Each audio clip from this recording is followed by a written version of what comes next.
Hey guys, welcome back to a brand new video, and in this video we have a new series, the first episode of Sorare monthly recap. And in this video we are going to talk about how my game weeks has been, did my plan work out, and I will discuss, because I'm a bit tempted to switch strategy.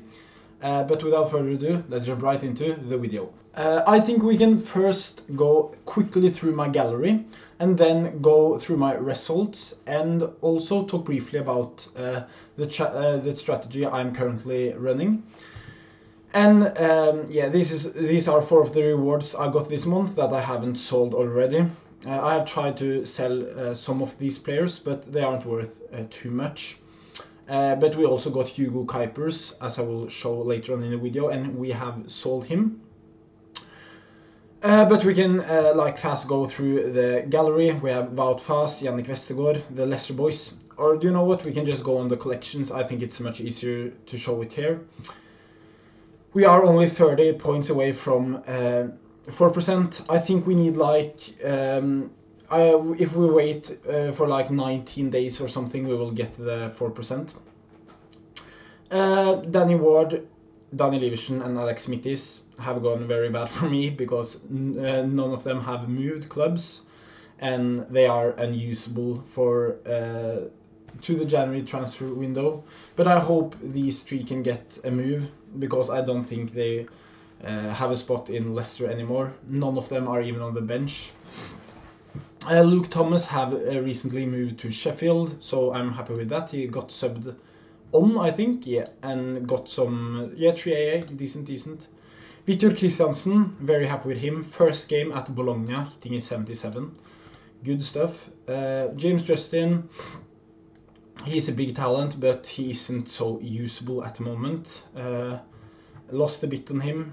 I really like Wout Faes in general. I think he will keep on doing very well this season. We have Harry Sotar. I'm so disappointed that he didn't get to move to Rangers. Hopefully he will get a move in the January break. Ricardo Pereira seems to be a nail starter for Leicester, but he can have those very bad scores. Hopefully he can keep it up in the future.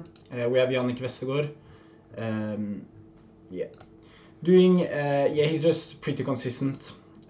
I'm just going to go very fast through it. Johnny Evans moved to Manchester United. The Brucey Hall doing the Brucey Hall type things this month. Very, very consistent. We can just go fast through his scores. Just look at these scores. He's so consistent. Wilfred Ndidi staying. I'm pretty happy with that actually. Dennis Pratt injured. Jamie Vardy being on the bench most of the times. Iheanacho seems to be the main man at the moment, but he needs to get some decisives because he's lacking a bit of that. But he has actually gone up in price, so we love to see that. Patson Daka didn't get a move, very unfortunate. But yeah, his prices are very, very healthy at the moment. So nice stuff. Moving on, we have the Fortaleza boys. And here is when my strategy may change, because we haven't won too much with the Fortaleza boys, to be honest, and some of the players have gone down in price. Yeah, as you can see here, I have lost. I think I will lose a bit on Fortaleza. Haven't been the best start for Fortaleza, but they have picked up some form recently, so I'm very happy with that. We have the Guangyu boys actually delivering, but I haven't bought the whole gallery, and some players are quite a rotation risk. So I haven't yet gone all out on a team, like bought the whole gallery. I only bought some of the players. And the Leicester Limited boys, they have just been I think 1 usable player. Maybe Castagne can be usable in the future. And Sorare can be usable actually at Sevilla.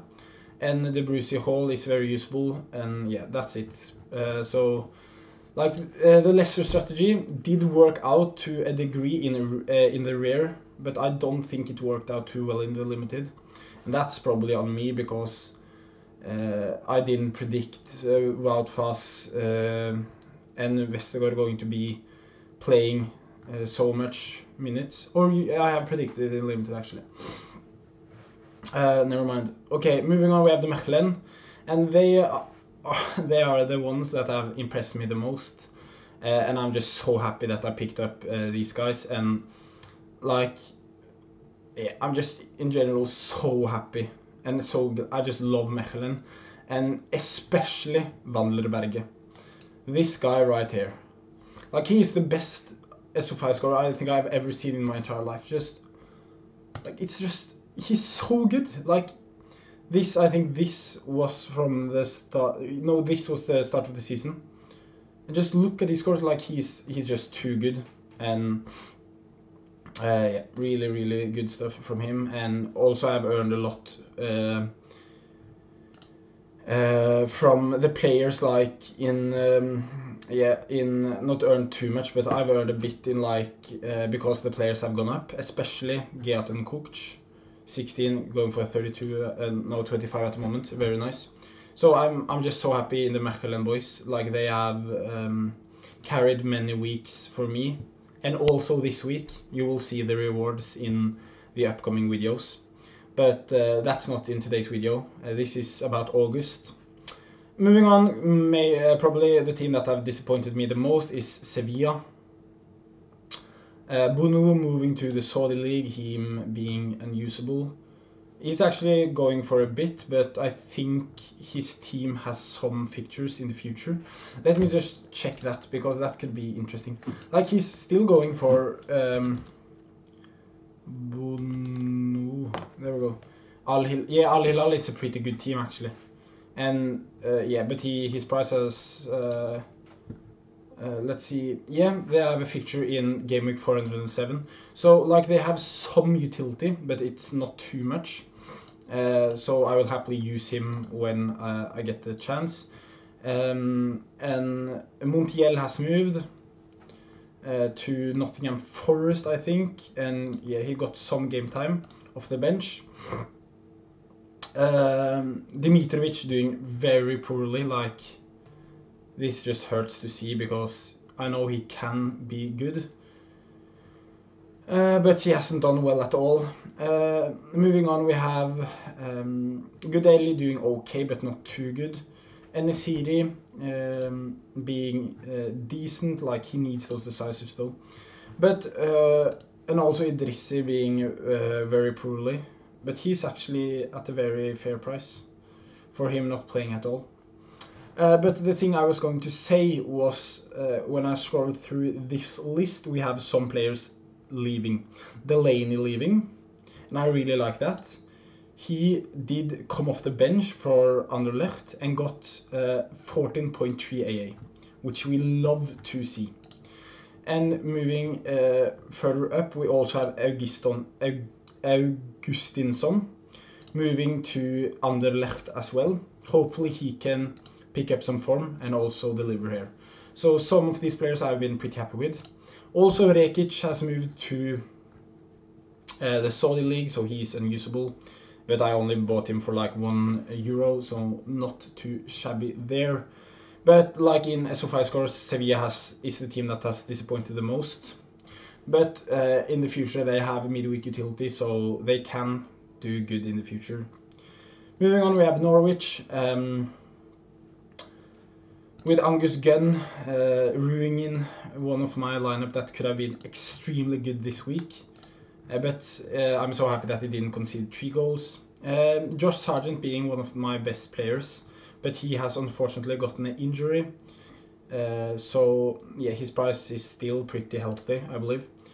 And we have, like, I didn't expect too much from Norwich. I just needed a goalkeeper for my Leicester boys.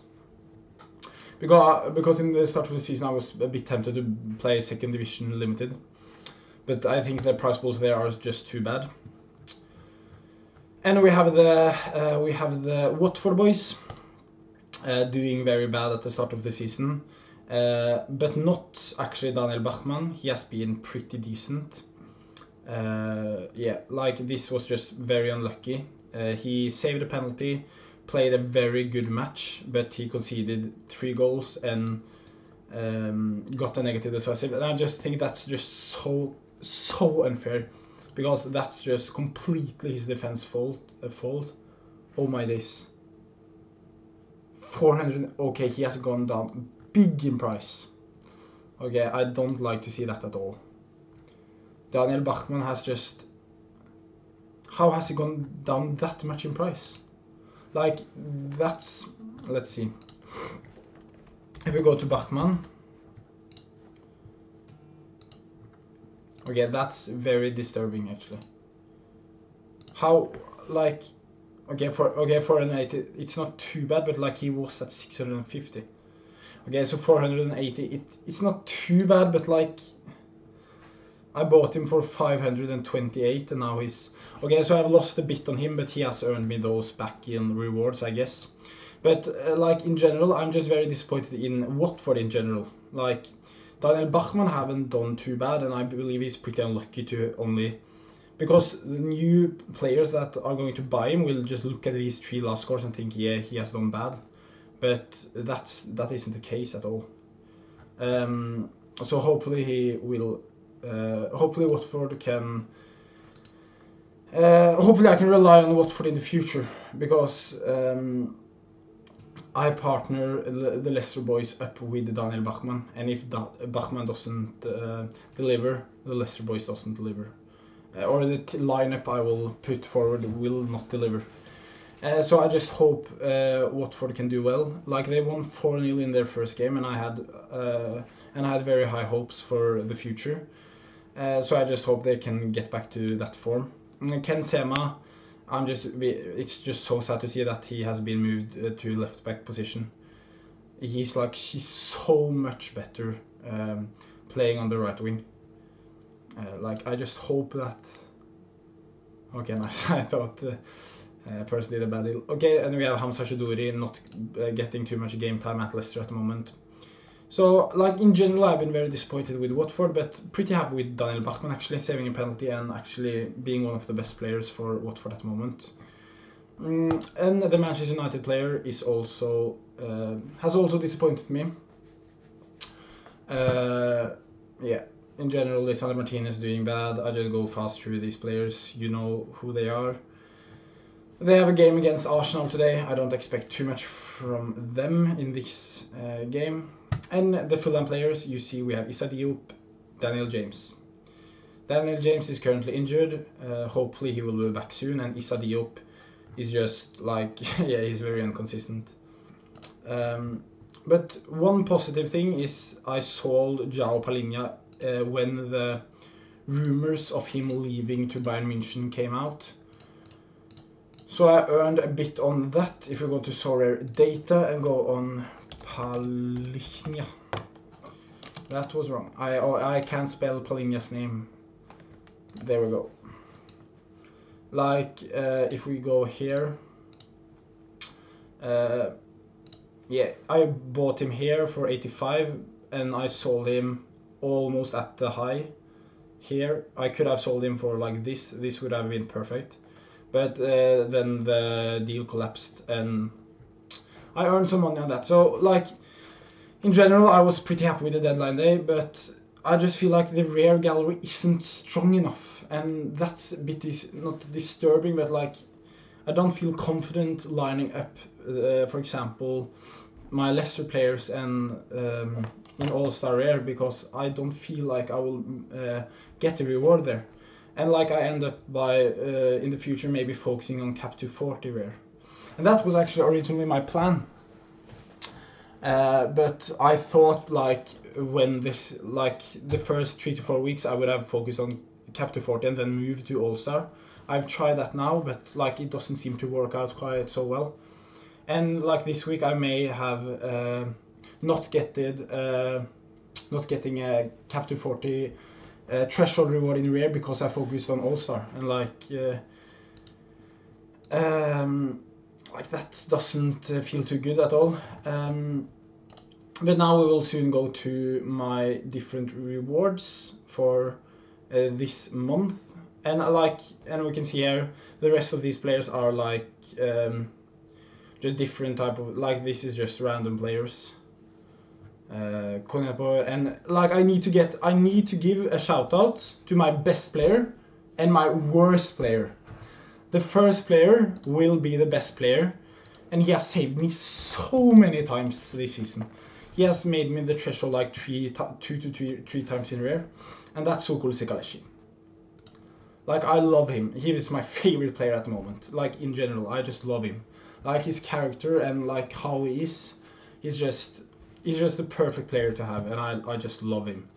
Last 4 games, decisive in every single game. The perfect Cap 240 player for me. And he may have saved me this week if David Marshall get a clean sheet. But talking about the Sun, not the Sun, but David Marshall, he has just been so terrible, and just like it isn't just his fault, but I have lost very much money on him.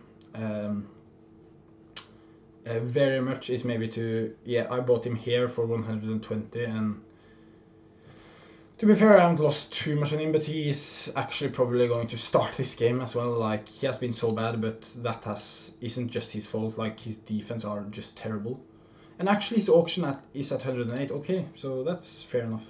We like to see that. And yeah, just oh my god, just look at these scores. Oh my days, like I have never seen a goalkeeper with as worse scores and as David Marshall at the moment. Oh, it's so terrible. But if you can, please, Marshall, get a clean sheet for me and I will forgive you. But moving on, we can go through my results.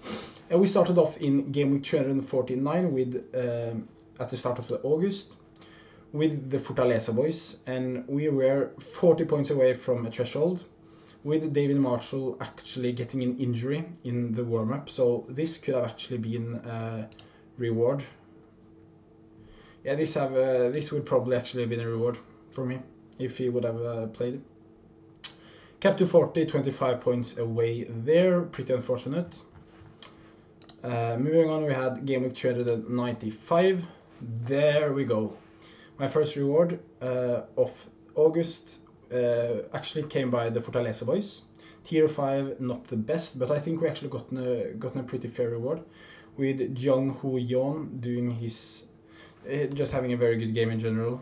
3-0 win. I actually expected a bit more from this.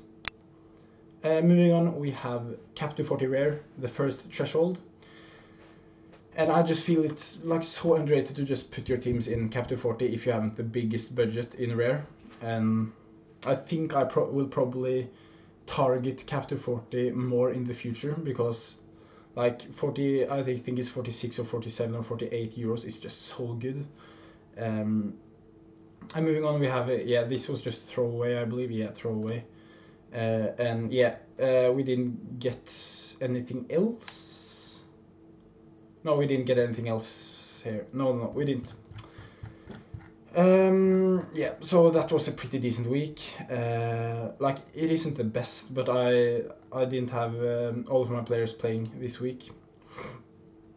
396, no rewards, but we actually had midweek players. Yeah, not the best, was far away from getting anything this week.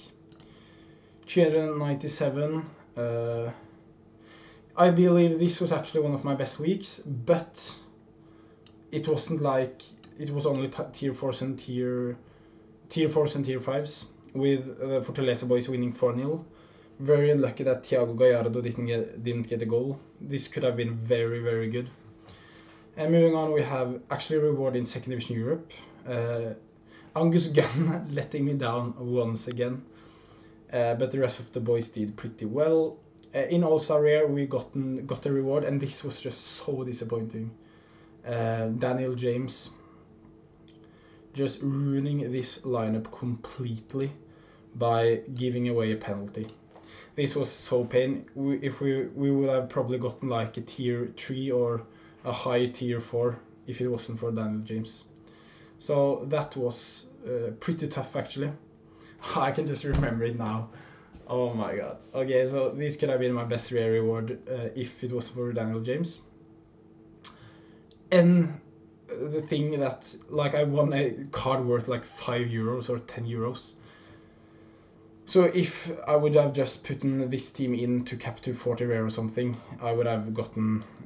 so that's what I mean, like if you have a small rare gallery, it can be very good to just put it in cap to 40. But moving on here, we have the cap to 20 team, everyone actually playing, but actually only 19 points away from getting something here. Yeah, but that was the rewards. Not the best, but we got 3 different rewards, so not too bad at all. 398, we have actually midweek utility from the Guangyu boys, but yeah, they didn't do anything at all. 399, we got, that was probably my best week, and that just thanks to the Mechelen boys actually hitting me my first ever tier 0 card. We got Hugo Kuipers, and we sold him for a pretty good price, I believe. I may... let's see... Oh no, or maybe... Okay, let's see. He got last sold for 60, I sold him for 52. Okay, so I sold him at the low. But that's the thing I don't understand. Okay, it's in the new season cards that are so high. Okay, I understand. Yeah, so I don't know why he has like 60. Yeah, okay, so like I didn't do the best, I didn't sell him at the best point, but we earned some money on him, so I'm very happy with that. And we got the threshold here, pretty happy with that. Daniel James doing very, very well. And when I focus on cap to 40 rare, I just hope for the threshold. I have no expectation of actually hitting a reward here, because it's so hard in cap to 40 rare, especially in cap to 40 rare, because so many are playing it. Moving on, we have the game week 400, where we actually got my first midweek threshold, and it was actually from the Fortaleza boys. Very happy and proud of my Fortaleza players. They haven't delivered so far this season, but they actually delivered something here, and I'm very happy for that. And moving on, game week 401, that was not the last weekend of August, but you actually, it was, sorry, it I think, let me just check 2 seconds. Yeah, it's one game week after this, and but that was midweek, so like this was the last weekend of the August month. Very close in La Liga Pro Limited. We got the reward in Champion Asia, where I actually got a player that was, but they won 4-0, so this was pretty unfortunate actually, that Heo missed like two big chances, and Do Hien Seok did only came on in like the last 25 minutes. Very unfortunate. Sorry, I can't talk about it. Very unfortunate. And here we have the Manchester United boys and Oblak. Very close to a reward, and close to a reward, close to a reward. Or actually we got the threshold, but in general very close to a very, very, very good weekend. So a bit unfortunate here. But this was the last weekend, and we didn't win anything here. The Fortaleza boys only won 2-1, and none of my players did anything. But talking about strategy, like I think at the end of the half of the season I will go in depth about how money I've actually made by the players, but I don't think I will do that now, because the players can go up and down in price. So when I sell, my personal plan is to sell my whole gallery at the end of this half of a year before, or that's what I'm most likely going to do. I may keep some of the players, but the thing I'm most tempted by doing is actually to sell most of my players. And the reason for that being, I think I will do a new strategy. Maybe go a bit less in limited, and try to be more smart when I buy limited players, and when I buy limited players, I will buy whole galleries, buy the new season cards, and buy them when the market, for example, is at its lowest for example, the K League or the J League, or when it's break for example, the Premier League. I will buy the players, like being smart and not just purchasing at the mid of the season. For example, now I believe it's probably the worst time to buy new card players. So I think I will probably wait, but it's very tempting to go into super rare as well. Try to play cap 240 super rare, and also keep on playing cap 240 rare and trying to go into the super rare pro divisions as well. So that's like my thoughts of the strategies in the future, and I believe my strategy has worked pretty well. But thank you so much for watching the video. Hope you find this video interesting, and first episode of the monthly recap, and I believe this series is going to just be very chill, and once in a month I will go through how I have done and what my plans for the future are. At the moment I will just follow the plan and maybe change it in the future, but as always, just leave in the comments if you have any thoughts and what do you think I should do. And thank you so much once again, and I will of course see you in the next one. Bye bye and take care. Peace.